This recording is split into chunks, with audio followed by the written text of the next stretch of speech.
성경은 무엇을 강조할까요? 여러 가지 강조 많이 하지만 성경은 믿음을 매우 강조합니다. 믿음을 강조해요.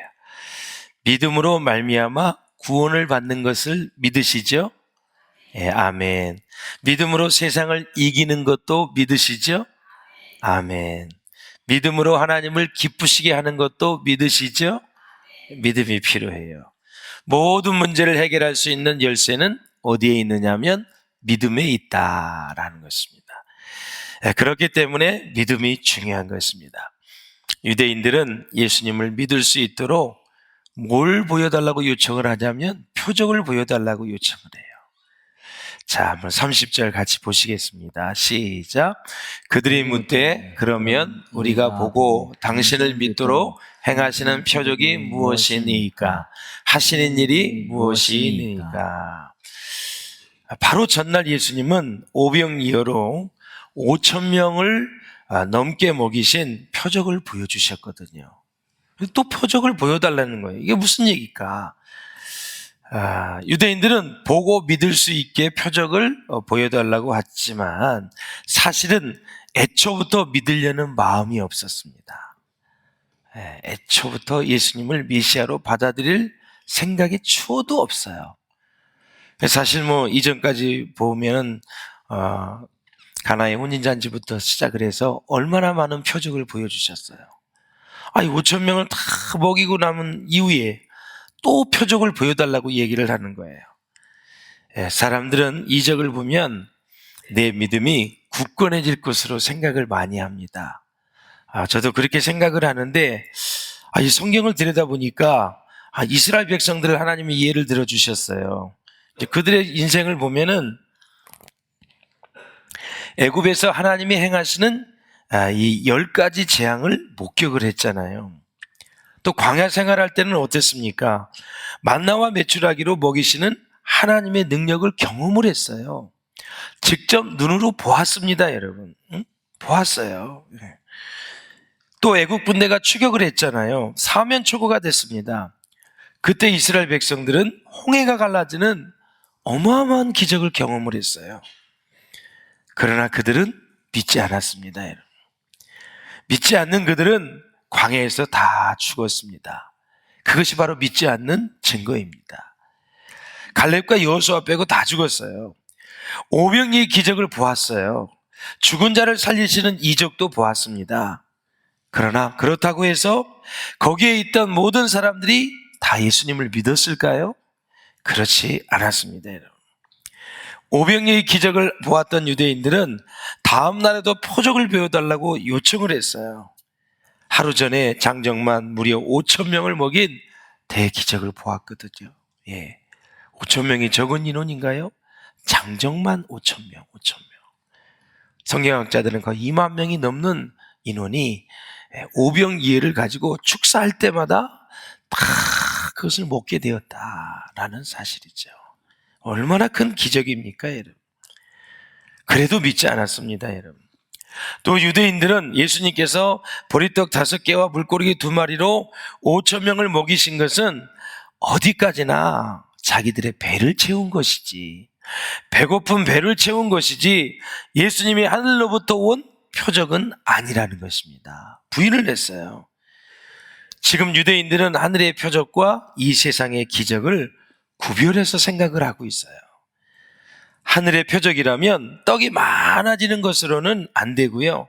하늘에서 만나가 내리는 정도는 되어야 한다고 생각을 했어요. 오병이의 기적은 한꺼번에 2만 명을 먹었고요. 만나는 40년 동안 이스라엘 백성 300만 명이 계속 먹은 거예요. 이게 비교가 안 된다 이거죠. 근데 그들이 또 착각한 게 뭐냐면 광야에서 만나를 먹인 것은 모세가 줬다고 생각을 하는 거예요. 모세가. 근데 예수님께서 뭐라 그래요? 본문에 모세가 준 것이 아니라 누가 줬다 그랬어요? 하나님께서 주셨다 그랬잖아요. 그러면서 무슨 말씀을 하시냐면 오병이의 기적도 내가 하나님이다. 예수가 하나님이다. 그러면서 예수님께서 그들에게 2만 명이 넘을 수 있는 그 기적을, 먹을 수 있는 기적을 베풀어 주신 거예요. 이걸 더 요약을 하신다면 만나는 하나님이 내려주신 것처럼 지금 오병이의 기적도 선지자 중에 하나인 모세처럼 선지자가 아니라 하나님께서 지금 오병이의 기적을 베풀어 주셨다. 그 얘기를 하려고 지금 예수님이 유대인들에게 오병이의 기적을 보여준 거예요. 사랑하는 여러분, 하늘의 표적이라면 떡이 많아지는 것은 안 된다 이거예요. 하늘에서 만나가 내리는 정도는 돼야 된다. 다른 말로 표현하면 예수님도 그 자리에서 하늘에서 만나가 좀 내리게 해봐라. 그러면 우리가 믿겠다, 그런 얘기입니다. 자, 우리 31절을 같이 보실까요? 31절 시작. 기록된 바 하늘에서 그들에게 떡을 주어 먹게 하였다 함과 같이 우리 조상들은 광야에서 만나를 먹었나이다. 예. 자, 이 말은 옛날에 모세는 광야에서 우리 조상들에게 만나를 주어서 40년 동안 먹게 해가지고 광야에서 멸망당하지 않도록 해주었다.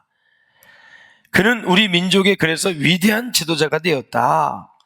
예수, 너도 우리의 메시아가 되기를 원한다면 지금 만나를 내려서 우리도 지금 바로 당장 먹게 하라, 그 얘기입니다. 이런 백성들에게 기적과 표적의 의미가 있을까요, 여러분? 예. 당시에 그 랍비들과 이 사람들은 생각하기를 메시아가 오면 무화과 나무나 포도나무에서 열매를 따면서 고생하지 않아도 된다고 생각을 했어요. 그런 생각을 가지고 있었어요. 땀 흘려서 농사를 짓지 않아도 평생 배부르게 먹고 건강하게 살면서 이 세상에서 그야말로 파라다이스로 살 수 있다고 생각을 하고 있었어요. 네가 메시아라면 무화과 나무에서 그렇게 열매를 좀 맺고 농사를 짓지 않아도 그렇게 배부르게 먹을 수 있도록 이 땅을 좀 파라다이스로 좀 만들어봐. 그럼 내가 너를 믿을게. 이렇게 얘기하는 거예요. 이런 요구를 하는 군중들을 향해서 예수님은 뭐라 그랬어요? 내가 그 떡이다. 그 만나고 내가 지금 떡이다. 내가 바로 하늘에서 내려온 만나다. 나를 먹어라. 그러면 생명을 선물로 받을 것이고 영생을 선물로 받을 것이다. 그런 얘기를 하는 거죠. 그러니까 말씀을 믿지 않으려고 작정을 했기 때문에 어떠한 말을 해도 영적으로 들리지 않는 것이죠. 이 말을 들은 사람들은 너무나 당황했습니다. 여기저기서 수군거리기 시작을 했어요. 이 수군거리다는 70인역에 보면은 말로 하면 이런 얘기하는 게 아니에요. 원망하다라는 뜻이 있어요. 정확한 뜻이 원망하다. 이스라엘 백성이 40년 동안 광야 생활하면서 계속 원망불평을 했어요. 예. 그러다가 결국 원망불평한다는 것은 믿음이 없다는 징조이거든요. 믿음 없이 그렇게 하니까 갈렙과 여호수아 빼고 다 죽었잖아요. 만나를 먹어도. 결론은 그거예요. 이걸 우리에게 교훈으로 삼으라는 얘기예요. 급기야 이 나중에는 이 수군거렸던 이 유대인들이 저 사람은 바로 요셉의 아들 예수가 아니냐. 우리가 그 부모를 뻔히 알고 있는데 자기가 하늘에서 내려온 떡이라고 만나라고 하니 도대체 무슨 헛소리를 하는 거냐라는 것이죠. 사실 나를 먹으라 마시라는 표현은 당황할 수밖에 없지요. 자, 요한복음 4장에도 보면 수가성 여인이 대낮에 물길로 나옵니다. 예수님을 만났어요. 그래서 예수님께서 그 여인에게 내가 너에게 생수를 주겠다. 배고픈 군중에게는 내가 생명의 떡이다. 물길로 온 사람에게는 내가 생수니 나를 마셔라. 나를 먹으라 그랬어요. 진짜 이런 말들은 황당할 수밖에 없어요. 예. 살을 먹으라 그러니까. 예? 왜냐하면 예수님은 생수나 떡처럼 쟁반에 담을 수 있는 어떤 물질이 아니기 때문에 이렇게 자꾸 자기 몸을 먹으라 그러니까 얼마나 오해를 하겠어요. 그렇다면 예수님께서 자신을 물과 떡으로 표현하신 이유가 어디에 있을까요? 왜 이렇게 어렵게 설명을 하실까요? 왜 내가 떡이다, 내가 몸이니 먹어라 계속 얘기하실까요? 사람들은 교만하여 진리는 듣지 않고 진리가 아닌 것을 귀담아 듣는 나쁜 습성이 사람에게 있어요. 그것도 역시 마음이 부패했기 때문에 그래요. 사람은 너무도 무지해서 빛을 보고도 빛인 줄을 모릅니다. 이 세상을 구원하기 위해 오신 예수님께서 이런 사람들을 볼 때 얼마나 마음이 답답하셨겠어요. 그래서 예수님은 이 세상에 하나님이신 자신의 육신의 몸을 입고 오신 이유를 사람들에게 이해시킬 수만 있다면 자기는 하찮은 한 조각의 보리떡이 되어도 좋고 급하게 마시는 한 그릇의 물이 되어도 좋다, 이렇게 여기신 거예요. 여기에서 우리는 자신을 낮출 수 있는 데까지 낮추시고 우리를 찾아오신 주님을 다시 한번 생각해 볼 수 있다라는 거죠. 여러분, 믿으려고 하지 않으니 이 생명의 떡이니 먹으라, 내 살을 먹고 피를 마시라 전혀 알아듣지 못하는 거죠. 그러므로 여러분, 정리를 하자면 믿지 않으려고 하는 사람에게는 아무리 많은 증거를 대고 아무리 많은 물증을 보여주어도 안 믿는다라는 사실이죠. 하나님 말씀이 믿어지시나요?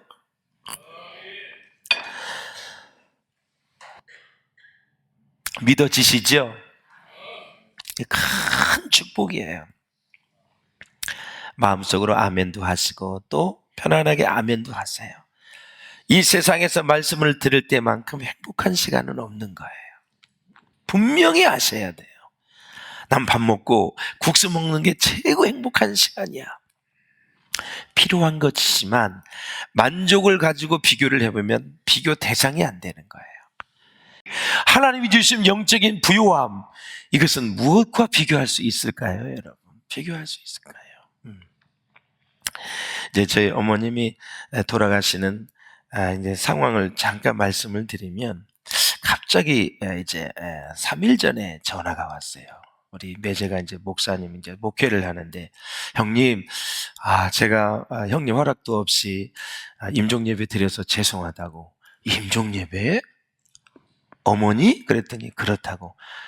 저희는 이제 명절 때 다 갔는데 시간차가 있어서 제가 먼저 제일 인사를 드리고 그 다음에 이제 딸들이 다 가서 이제 인사를 드렸단 말이죠. 그런데 이제 갔다 왔는데 이틀 만에 바로 이제 임종 예배를 드렸다고 해서 그 정도야? 그래서 자기도 이제 목회를 하니까 이제 곡기를 3일 동안 이제 끊으시고 전혀 입술에 이제 대지도 못하는 물도 못 마시는 그런 상황이라 돌아가실 것 같다. 그래서 자기가 이제 임종 예배를 드렸다 그래서 제가 참 잘했다고. 여러분, 이제 그 임종 예배는 무엇이냐면 우리 이제 성도들이 알아야 되는데, 자, 이제 누가 돌아가실 것 같아서 임종 예배를 드렸어요. 안 돌아가셨어. 그러면 목사님 참 용하지 못하네.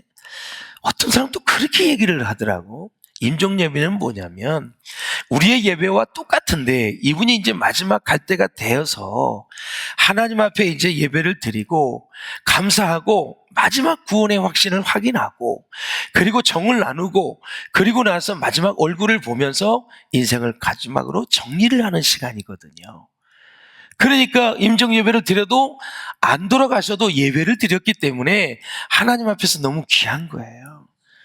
우리는 유교식으로 생각을 해서 임종 예배를 드리면 꼭 그분은 돌아가셔야 되고 안 돌아가시면 목사가 용하지 못한 거고 죽을 때를 몰라서 저렇게 한다. 아주 이렇게 생각하는 분들이 솔직히 제가 얘기를 하는 거예요. 여러분, 하나님은 살아계신 하나님이기 때문에 그 사람이 죽는 시간을 우리가 어떻게 알아요? 몰라요. 그러나 객관적인 증상을 보고 이분이 마지막 때일 것 같다. 그러면 유족이 원하든 우리 목회자가 원하든 가서 이제 예배를 드리는 거죠. 그래서 이제 예배를 이제 드렸다 그래서 제가 아주 칭찬을 많이 했어요. 또 상주가 아들 하나 나밖에 없는데 내 허락을 받아야 되는데 그렇게 임종 예배를 드렸다고 나 없이 드렸다고 해서 혹시나 나한테 혼날까봐 형님 죄송해요 그러다. 그런데 진정한 목회자라면 누가 임종 예배를 하든 드려주는 게 너무 감사하지. 그걸 허락을 안 받았다고 내가 나무라면 내가 나쁜 목사지요.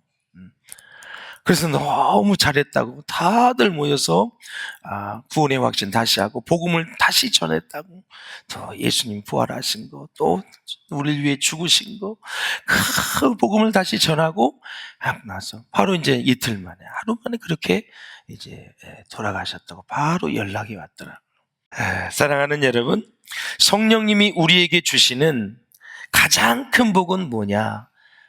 믿어지는 복이다라는 거예요. 믿어지는 복. 얼마나 감사해요. 천만금을 주고도 살 수 없는 구원. 그래서 사랑하는 여러분, 그 불신은 뭐냐면 질병이거든요. 병이에요. 여러분, 안 믿어질 때요, 계속 하나님 말씀이 믿어지게 해달라고 기도하시기를 바랍니다. 여러분, 같이 예배를 드려도 믿어질 때 기쁨이 넘치는 거거든요. 감사가 넘치는 거거든요. 영이 자라게 돼 있는 거예요. 그래야 우리 신앙생활이 즐거워지는 거예요. 그래서 어떤 말씀을 주시든 하나님의 말씀이라면 다 믿어지게 하여 주시옵소서. 할렐루야. 그래서 예수님은 6장에서는 자기 소개를 하지요. 나는 생명의 떡이다. 8장에서는 뭐라 그랬어요? 내게 오는 자는 결코 줄이지 아니할 터이요. 8장에서는 세상의 빛이다. 소경의 눈을 딱 고치시고 나서 나는 세상의 빛이다. 10장에 보면 나는 양의 문이다. 나는 선한 목자다. 11장에 가니까 나는 부활이요 생명이다. 14장에 가니까 나는 길이요 진리요 생명이다. 15장에 가서 나는 참 포도나무다. 이거 생각 안 나요? 나는 뭐뭐이다. 그리고 나서 이적을 보여주시고 나서 하나님 말씀하신 거예요. 어떤 사람이 나는 길이요 진리요 생명이다 말하면 이단이에요. 예수님은 하나님이세요. 이걸 거슬러 올라가면 모세가 그랬어요. 부르심을 받을 때 하나님, 난 자격이 없습니다. 난 절대 못 갑니다. 그랬는데 계속 질문을 하잖아요. 3가지 질문. 마지막 뭐예요? 그러면 내가 애굽에 가서 내가 반드시 바로에게 이스라엘 백성을 보내라고 말할 터인데 하나님을 뭐라고 내가 얘기를 해야 됩니까? 그래, 나는 스스로 존재하는 자이다. I am that I am. 그렇게 얘기해라. 오늘 본문에도 예수님이 나는 참 포도나무다. 나는 길이요 진리요 생명이다. 나는 생명의 떡이다. 이게 자기 선언이거든요. 이게 준엄한 하나님의, 본인이 하나님이라는 걸 선포한 거예요. 이 제자들 앞에서, 유대인들 앞에서. 근데 받아들이질 않는 거예요. 사랑하는 여러분, 35절에도 보면은 예수께서 이르시되 나는 생명의 떡이니 내게 오는 자는 결코 줄이지 아니할 터이요 나를 믿는 자는 영원히 목마르지 아니하리라 그랬습니다. 인간의 마음속에는요, 참 진리를 믿지 않겠다는 어리석임이 있어요. 어리석임이. 이것을 성경은 뭐라고 하냐면 죄라 그래요. 사랑하는 여러분, 우리의 영혼이 살아나는 비결은 무엇입니까? 바로 생명의 떡이신 예수님과 교제하는 거예요. 교제하는 거예요. 할렐루야. 교제는 어떻게 해요? 대화는 어떻게 해요? 서로 이야기를 주고받는 거예요. 기도를 통해서 주고받는 거예요. 하나님이 하신 일을 하나님이 하셨다고 선포하는 거예요. 그것이 바로 우리가 하나님이 하나님 되심을 인정하는 것이지요. 사랑하는 여러분, 41절에도 보면 자기가 하늘에서 내려온 떡이라 하심으로 유대인들이 예수에 대하여 수군거려, 아까 말씀을 드렸잖아요. 수군거렸어요. 70인역에 보면은 이제 원망했다 이렇게 나온 거예요. 지금의 신약의 백성들도 수군거리고 있습니다. 원망하고 있다라는 거예요. 이렇게 하나님께 대하여 수군대는 것은 바로 인간의 뭐를? 부패성을 드러내는 것이다 라는 것이죠. 얼마나 부패해 있는지 로마서 7장 24절에 보면은 사도 바울이 성령 가장 충만할 때 고백한 내용이에요. 읽어보세요. 시작. 오라 나는 공고한 사람이로다. 이 사망의 몸에서 누가 나를 건져내랴. 그래서 내 살을 먹고 피를 마시는 자는 영생을 얻었고 마지막 날에 내가 그를 다시 살리리라 그랬습니다. 할렐루야. 얼마나 감사해요. 사도 바울이 그렇게 주님을 다메섹에서 만나고 성령 충만했는데 보면 볼수록 자기의 부패성, 마음의 부패성이 보이는 거예요. 그래서 자기가 공고한 거예요. 이 사망의 몸에서 누가 나를 건져내랴. 바울이 주님 만나기 전에는 얼마나 대단했습니까? 자기는 완전한 의인이었습니다. 정말 바리새파 중에 바리새파 중에 베냐민지파였고 가말리엘 문화생이었고 대단했어요. 근데 자기 의인이라 그랬는데 성령 받고 보니까 본인이 얼마나 부패한 사람인지를 알게 되었다라는 사실이에요. 여러분, 아이작 와츠라는 사람이 있어요. 이 사람이 굉장히 키가 적었어요. 난쟁이를 면할 정도로 적은 사람인데 눈도 아주 적고, 생각을 해보세요. 창백한 잿빛 피부고 벌레 같은 존재라고 자기는 늘 생각을 했어요.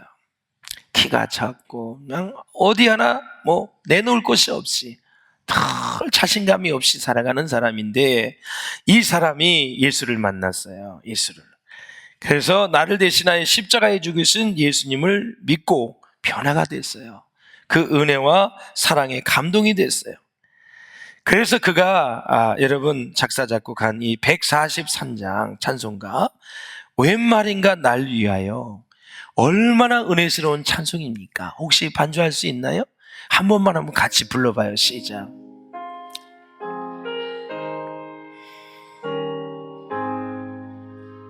웬 말인가 날 위하여 주 돌아가셨나,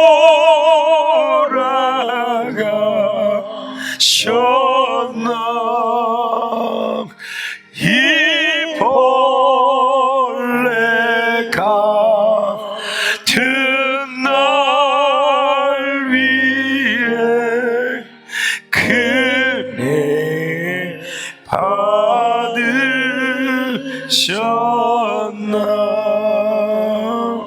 아멘. 이렇게 볼품없는 사람이, 열등감에 사로잡힌 사람이 예수 만나니까 이렇게 우리에게 은혜스러운 찬송을 선물로 우리에게 주잖아요. 하여튼 예수 만나면 선물 받고 선물을 나눠주는 사람이 됩니다. 사랑하는 여러분, 우리에게 생명을 주셨어요. 성령이 우리 가운데 기름 부어주시면 우리의 영이 수술을 하는 거예요. 소생하는 거예요. 새로워지는 거예요. 영원한 생명, 영생을 우리가 얻었으니 얼마나 감사해요, 여러분. 할렐루야.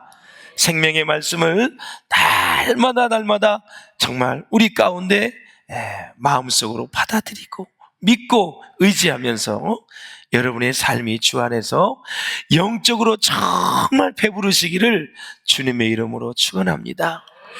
육신의 것은 없으면 자꾸 불평을 하는데 영적인 것은 부족하면 여러분 불평하는 사람이 별로 없어요. 우린 거꾸로 살아야 돼요. 육신의 세상의 것은 부족해도 영적인 것이 좀 부족하면 그때 우리는 더 하나님 앞에 매달려야 돼요. 주님, 하나님의 은혜를 더 많이 체험하고 싶고 십자가의 은혜가 더 내 마음에 부음받기를 원합니다. 그 십자가의 은혜를 깊이 깨닫기를 원합니다. 그 십자가의 은혜를 만방에 전하기를 원합니다. 주여, 나를 새롭게 하여 주시옵소서. 영적인 은혜, 그 은혜가 여러분의 삶 가운데 풍성하시기를 주의 이름으로 축원합니다. 내게 오는 자는 결코 줄이지 아니한다고 말씀하셨습니다. 할렐루야. 내 오는 자는 결코 내쫓지도 않는다고 말씀하셨습니다. 수고하고 무거운 짐진 자들아, 다 내게로 오라. 내가 너희를 편히 쉬게 하리라. 삶을 살다가 지치신 분이 있습니까? 마음에 걱정과 염려가 계신 분이 계십니까? 문제 때문에 지금 잠 못 이루는 계신 분이 계십니까? 질병 때문에 지금도 마음 아파하는 분이 계시면 우리 주님을 의지하셔서 다시 여러분의 영이 새로워지고 소생되어지는 복된 은혜가 있기를 주의 이름으로 축원합니다.